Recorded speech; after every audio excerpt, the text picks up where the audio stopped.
चलो भाई, yes. C A Mohit Rohra this side from Unique Global Education, है ना, हंसना नहीं है। एंड दिस वीडियो जो हमारा सी एम ए यूएस है, सी एम ए यूएस का अभी जो जैन/फेब 2025 वाला जो साइकिल था, उसमें मैंने अपने पेपर 2 का एग्जाम दिया। तो मैं आपको ब्रीफली बताता हूँ कि हाउ वाज द पेपर। आपको पेपर में अगर आप जा रहे हो तो क्या आप लोगों को तैयारी करके जानी चाहिए, ठीक है।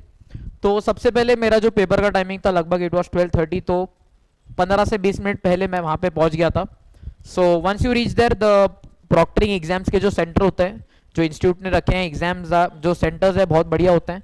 तो once you go to the center, तो वहाँ पे आपको मेक श्योर आप अपने साथ, बच्चे ना बहुत सारे बच्चे आईडीज कैरी नहीं करते हैं।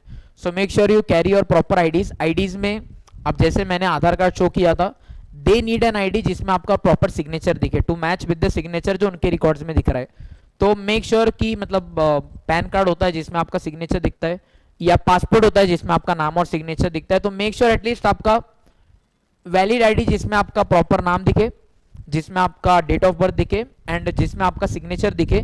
तो मेक श्योर आप एटलीस्ट ये 3 चीज़ें कैरी करो as soon as you go to the exam hall. तो उधर आपको एक मतलब what I was given is कि एक लॉकर की दे दी गई थी, and I was told to keep everything in the locker. मतलब जब आप एग्जाम सेंटर में जाते हो तो एग्जाम सेंटर में you are permitted to carry with you एक अपना कैलकुलेटर लेके जा सकते हो। बॉटल यू कैन कैरी, लेकिन वाटर बॉटल में भी बोला जाता है कि it is suppose to be a transparent bottle. तो जो स्टील वाली बॉटल होती है हम लोग जो डेली बेसिस पे यूज करते हैं, शायद वो अलाउ करें, शायद वो अलाउ ना करें। तो on the safer side it suggested कि जो नॉर्मल अपना बिस्लरी वाला बॉटल आता है, यू कैन कैरी दैट। हाँ, बस ये और जो प्रूफ होता है यही आपको कैरी करना अलाउड है। बाकी आप अपने साथ यू कैन नॉट कैरी हैंकरचीफ्स, आप अपने साथ वॉच भी नहीं कैरी कर सकते हो, बिकॉज अब जब आप पेपर में जाते हो तो उसमें टाइमर कॉन्स्टेंटली चलता रहता है।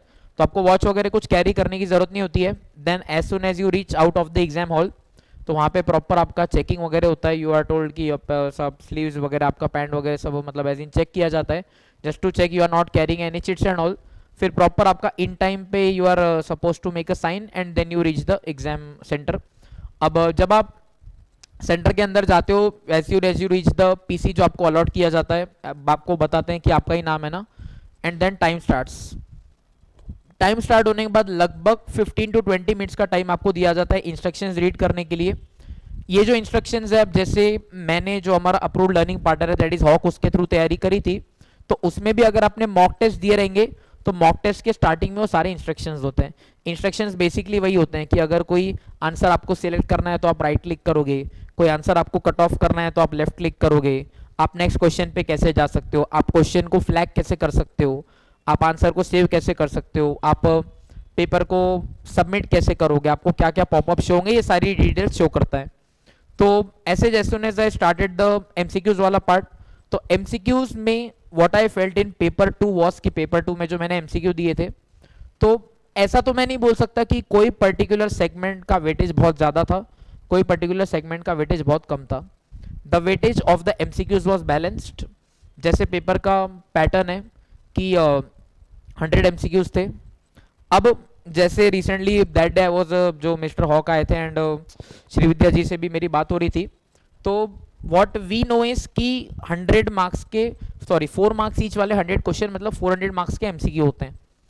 बट वहाँ पे एग्जैक्ट वो थिंग फॉलोड थी क्या मुझे पता नहीं है, because nowhere it was mentioned कि एक एमसीक्यू 4 मार्क के लिए है, and nowhere it was mentioned कि सारे के सारे एमसीक्यू 400 मार्क्स के लिए हैं। तो एक्चुअल मार्क्स एलोकेशन जो हमें बताया गया इट्स दैट, बट शायद वो चेंज होता है, सो एक्चुअल मार्किंग किसी को भी पता नहीं है। बट फिर भी to be specific I can say जो आपका डिसीजन एनालिसिस वाला यूनिट था, डिसीजन एनालिसिस वाला जो यूनिट है उससे मुझे टिपिकली थोड़े ज़्यादा क्वेश्चंस देखने के लिए मिले। एंड सेकेंडली जो हमारा कैपिटल इन्वेस्टमेंट डिसीजंस है, कैपिटल बजटिंग, उससे थोड़े ज़्यादा क्वेश्चंस मुझे जो देखने के लिए मिले। बाकी आपके टाइम में द क्वेश्चंस कैन चेंज। तो 100 एमसीक्यूज के लिए यू आर अलॉटेड लगभग 3 आवर्स का टाइम आपको डिवोट किया जाता है। When you go the exam तो आपको calculator, bottle as well as 2 rough sheets आपको प्रोवाइड करी जाती हैं, आपको साथ में पेंसिल भी प्रोवाइड करते हैं। तो थियरी क्वेश्चंस आप डायरेक्टली कर सकते हो, प्रैक्टिकल वाले क्वेश्चंस में आप रफ शीट में कर सकते हो, but I can assure you for sure अगर आपने हॉक के क्वेश्चंस करे हैं तो the level of those questions is more than enough. Because मुझे जो 2 शीट्स दी गई थी सारे क्वेश्चंस करने के लिए मुझे उन 2 शीट्स का भी पूरा यूज नहीं हुआ, बिकॉज जो प्रैक्टिकल क्वेश्चंस आ भी रहे थे ना, कोई ऐसे बहुत बहुत बड़े नहीं आ रहे थे कि एक एक दो दो पेज लगे सॉल्व करने के लिए. Majorly the questions were like कि अगर आप कॉमन सेंस लगाओगे, if you have thorough study, तो आपके फॉर्मूला से बन जाएंगे, मतलब कैलकुलेटर पे बन जाएंगे. या अगर आपको लिखना भी पड़ेगा, so you will be required to write, लगभग 2 से 3 स्टेप में आपका आंसर जाएगा. उससे कोई बहुत बड़ा आंसर तो आपका जाएगा नहीं. तो लगभग 3 घंटे का टाइम होता है एमसीक्यू सॉल्व करने के लिए. मैंने अपना नॉर्मल स्पीड से ही सॉल्व करे, मतलब जो क्वेश्चंस बन रहे थे आई केप्ट सॉल्व, पहले मैंने वो करे. जो क्वेश्चंस कुछ कुछ नहीं बन रहे थे मैं उनको छोड़ता जा रहा था, सच दैट मैं बाद में करूंगा. बट डिसेंट स्पीड पे भी अगर आप करोगे तो I was able to complete all the MCQs within approximately 2 hours. 3 घंटे का टाइम हमें दिया जाता है. I was able to complete within 2 hours, provided मेरा जो थ्योरी वाले यूनिट्स थी उनकी तैयारी इतनी अच्छी नहीं हुई थी. हर स्टूडेंट का कुछ ना कुछ स्ट्रॉन्ग एरिया होता है. मुझे पता था कि my strong area is practicals. तो what I felt after giving, the results are awaited, but what I felt after giving is कि लगभग 70 क्वेश्चंस प्रैक्टिकल्स के आए होंगे. तो इजीली आई कैन सी कि लगभग 60 क्वेश्चंस तो मैंने उनको करेक्ट किए होंगे, बिकॉज मेरा प्रैक्टिकल्स पे उतना ग्रिप था. थ्योरी पे इतना ग्रिप नहीं था, बट आई मेड श्योर कि जितना बेस्ट हो पाए मैं लिखूं. सो नाउ 2 घंटे में मैंने सबमिट किया, and as soon as I submitted मेरी आंखें चमक गई बेटा, बिकॉज ऐसे टाइप क्वेश्चंस खुल गए. एंड ऐसे टाइप क्वेश्चंस खुल जाए तो एक लगता है कि हाँ सही है. तो देन ऐसे टाइप क्वेश्चंस में 2 क्वेश्चंस थे. ऐसे टाइप क्वेश्चंस में भी उन्होंने कहीं भी मेंशन नहीं किया था कि एक ऐसे 50 मार्क का है, दूसरा ऐसे 50 मार्क का है. एंड व्हाट हैपेंड इज कि लगभग 3 घंटे थे एमसीक्यू के लिए, मैंने 2 आवर्स में सबमिट कर दिया. तो जो मेरा 1 आवर का लगभग बैलेंस टाइम था, that was carried forward to the essays. मतलब अभी 2 घंटे थे मेरे पास ऐसे क्वेश्चंस लिखने के लिए. ऐसे क्वेश्चंस में व्हाट हैपेंस इज कि 2 ऐसे क्वेश्चंस आपको दिए जाते हैं. ऐसे क्वेश्चन फिर से मैं बोलूंगा कोई बहुत बड़े क्वेश्चंस होते हैं नहीं. एंड इन ऐसे टाइप क्वेश्चन ना कोई पर्टिकुलर टॉपिक से नहीं आते हैं. What they try to cover is कि ऐसे टाइप क्वेश्चन में वो लोग ना मेजॉरिटी यूनिट्स को कवर कर ले. जैसे पहला ऐसे टाइप क्वेश्चन था, उसमें लगभग व्हाट आई कैन से, मुझे जितना रिकॉल हो रहा है कि कुछ उसमें से ही उन्होंने 3 पैराग्राफ बना के दिए थे. एंड 3 पैराग्राफ सही उन्होंने रेशियो का भी क्वेश्चन पूछ लिया. उन्हीं पैराग्राफ में से उन्होंने लेवरेज का कैलकुलेशन भी पूछ लिया. उसी में से उन्होंने what is the data ethics वगैरह ऐसा क्वेश्चन भी पूछ लिया. मतलब व्हाट दे डू इज कि एक ऐसे टाइप क्वेश्चन एक पर्टिकुलर यूनिट पे नहीं आता है. दे ट्राई टू कवर कि दोनों एथिक्स, दोनों में मेजॉरिटी आपके केसेस कवर हो जाए. तो आपका पहले ऐसे टाइप क्वेश्चन होता है, आप उस क्वेश्चन को प्रॉपरली रीड करोगे. देन जो क्वेश्चंस होते हैं, क्वेश्चंस भी कोई बहुत बड़े क्वेश्चन नहीं होते हैं, सारे के सारे 1 लाइनर होते हैं. या तो आप इसको कैलकुलेट करो, आप इसको डिफाइन करो, ये चीज what are the types of merger and acquisition, इधर कौन सा करेंसी एप्रिशिएट हुआ है, डेप्रिशिएट हुआ है, कितने से एप्रिशिएट हुआ है, कितने से डेप्रिशिएट हुआ है. नीचे you are provided proper space to write the answer. तो कुछ नहीं, आप लोगों को क्वेश्चन पढ़ना है, आपको आंसर्स टाइप करना है. इट इज टोल्ड पहले इंस्ट्रक्शंस में दिया जाता है. And what I followed is की जहां पे टाइपिंग वाले लॉन्ग लॉन्ग आंसर्स थे, मैंने उनको पॉइंटर्स फॉर्मेट में लिखा था. बिकॉज पहली बात इट लुक्स प्रेजेंटेबल. सेकेंडली जो चीज मैंने कैलकुलेट करी है, final answer as well as जो भी मुझे इंपॉर्टेंट पॉइंट्स लिखते थे, उधर वर्ड के जैसा यू हैव एन ऑप्शन कि आप अपने आंसर को कोई पर्टिकुलर पार्ट आप उसको बोल्ड कर सकते हो, कोई पर्टिकुलर पार्ट को आप इटैलिक में कन्वर्ट कर सकते हो, आप जो कुछ भी है वो चेंज कर सकते हो. तो आई मेड श्योर कि जो मैं टाइपिंग रखूं, I make it clean and proper. बहुत बड़े ना कोई क्वेश्चंस थे, बहुत बड़े ना कोई एसेस थे. तो इजीली मतलब एक ऐसे में 5 सब क्वेश्चन, एक ऐसे में 6 सब क्वेश्चन, जिसमें कहीं पे भी नहीं लिखा हुआ है कि दोनों ऐसे 50-50 मार्क के हैं. एंड जो हर सब क्वेश्चन है वो इंडिविजुअली कितने मार्क्स कमांड करता है. तो मैंने सारे के सारे क्वेश्चंस अटेम्प्ट करे एंड डिसेंटली मैंने अच्छे खासे टाइप करे. मतलब जहाँ पे बोल्ड करना था, जितना मुझे लगता था डिटेल में आंसर लिखना है, सच दैट प्रॉपर कैलकुलेशन भी दिखे, प्लस माइनस प्रॉपरली दिखे, सच दैट कोई नॉर्मल बंदा भी पढ़े तो उसको नीट एंड क्लीन दिख में है. तो वो भी किया मैंने. तो in easily approximately I can say कि 1 घंटे से भी कम समय में, in approximately 50 minutes I was able to complete both.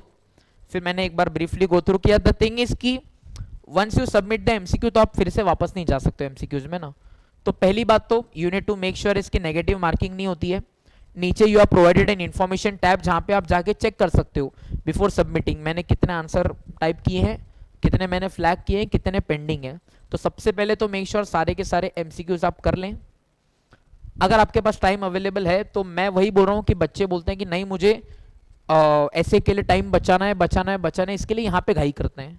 तो यहाँ पे घाई मत करना, बिकॉज अगर यहाँ पे if you are not able to score more than 50% तो आगे पहुंच ही नहीं पाओगे, फिर समय बचाने का कुछ मतलब नहीं होगा। तो आई मेक श्योर कि ऐसे टाइप सॉरी एमसीक्यू क्वेश्चंस आप पहले सॉल्व करो। If you have decent amount of time तो एक प्रॉपर रीडिंग दो फिर से टू चेक एमसीक्यू क्वेश्चंस कि आपने सही करे गलत करे, कोई क्वेश्चन पे आपको फिर से थॉट देना था, कई क्वेश्चन में आप डाइसी हो, बिकॉज कुछ समय बाद आंसर क्लिक हो जाता है। मेक श्योर करना वो करो।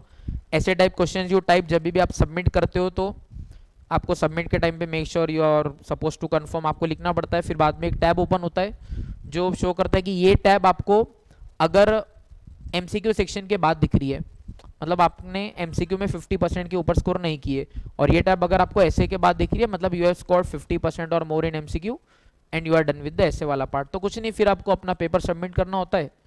उसके बाद उसमें मल्टीपल क्वेश्चंस आते हैं, जैसे कि how was the exam environment, exam इन्होंने प्रॉपरली कंडक्ट करवाया नहीं कंडक्ट करवाया। फिर उसके बाद as a reference study material आपने कौन सा रेफर किया था, आपने मॉक टेस्ट दी थी या नहीं दी थी। And lastly they ask for the suggestion, तो मैं सजेशन में तो एक ही लिख कर आया, please bring one exam centre in Pune. ऐसे एक लाइन लिखकर मैं तो सबमिट करके आ गया। सो ऑल इन ऑल मैं एक ही चीज बोलना चाहूंगा कि बहुत ज्यादा डरने की कोई बात है नहीं। देखो दिक्कत कैसी होती है ना कि जब हम लोग ऐसे सीए सीएस सीएमए के क्वेश्चन पेपर्स देखते हैं तो उनका ना हमें हर टाइम का क्वेश्चन पेपर मिल जाता है। तो हर अटेम्प्ट का क्वेश्चन पेपर जब आप देखते हो ना तो यू गेट अ क्लैरिटी कि यार एग्जाम में क्वेश्चंस का लेवल है क्या। अब यहाँ पे एग्जाम पूरा का पूरा कंप्यूटराइज्ड है, you do not have 100% knowledge कि एक्चुअली में लेवल ऑफ क्वेश्चंस है क्या। तो कहीं ना कहीं डर लगता है, and given the flexibility and the exam fees ज़्यादा है तो बच्चे कहीं ना कहीं डिले करते हैं। बट मैं फिर से वही चीज़ बोलना चाहूँगा कि the approved learning partner that we at Unique Academy thoroughly go through is Hock, and believe me questions का जो फॉर्मेट होता है, जो ओरिएंटेशन होता है, सब वैसा ही है जो हम लोगों ने क्लास में किया हुआ है। मतलब आपको ऐसा भी 1% कोई यूजर इंटरफेस भी नया नहीं लगेगा। The user interface is as it is जो हम लोग रेगुलर क्लासेस में करते हैं।